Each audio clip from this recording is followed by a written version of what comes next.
యాక్టర్గా సత్యదేవ్ ఏంటో అనేది మాకు తెలుసు. ఈ సినిమాతో కమర్షియల్ హీరో అయిపోయాను అనుకుంటున్నారా? అంటే నేను ఇంత చెప్పాను కదండి,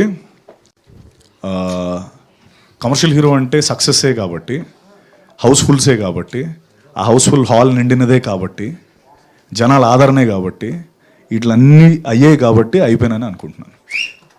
అంటే నాకు వేరేగా అంటే దానికి ఏదో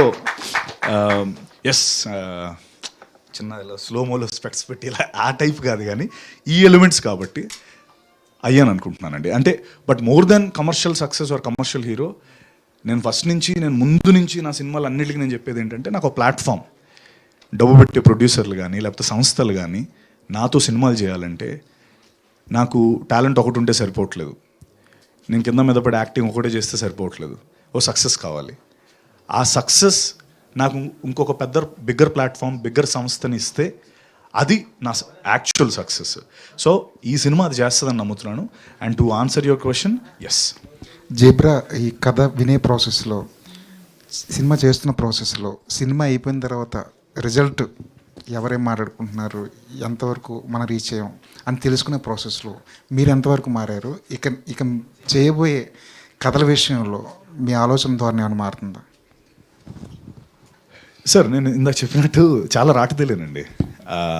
ఇందాక అదే చెప్పాను కదా, ఐ థింక్ జీబ్రా అనే ఫిల్మ్ ఈ ప్రాసెస్లో చాలా రాటదేలిపోయాను నేను. రాటదేలిపోవడం అంటే నేను పాజిటివ్ వే, అంటే ఇప్పుడు that's not arrogance or it's not, నేను అంటుంది మీకు అర్థమవుతుంది అనుకుంటా. వరల్డ్ని ఫేస్ చేసే విధానం కానీ లేకపోతే చూసే విధానం కానీ మారింది, కాన్ఫిడెన్స్ వచ్చింది.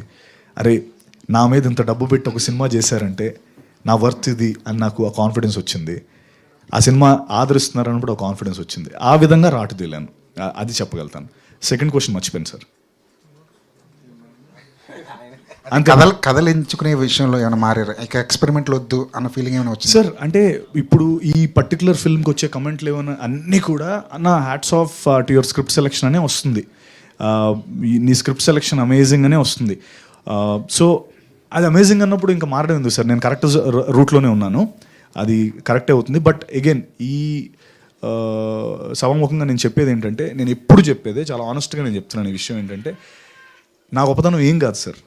వీళ్ళు ఈశ్వర్ లాంటి దర్శకులు, రచయితలు 5 ఏళ్ళు కష్టపడి కింద మీద పడి ఒక 700 పేజీలు బుక్ రాశానని చెప్పాడు చూడండి, అది కష్టం సార్.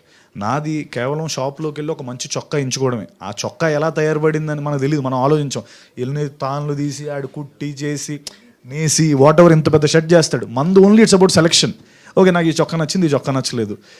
బట్ అది చేయడం వెనకాల ఉన్న పెయిన్, క్రెడిట్ వీళ్ళదే. నాది is just about selecting what I like. So నేను ఐ థింక్ నా సెలెక్షన్ బాగానే ఉంది ఇప్పటి వరకు, and I continue that sir. Thank you.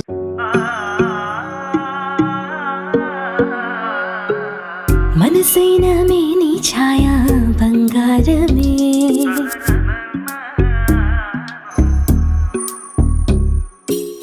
సొగసైన మేలి మాయా బంగారమే,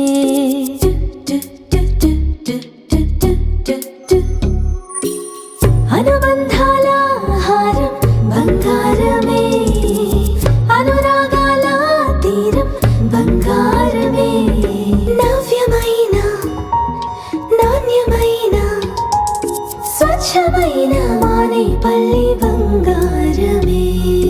తరతరాలుగా తరగని స్వర్ణ బంధాలు మన మానేపల్లి జ్యువెలర్స్.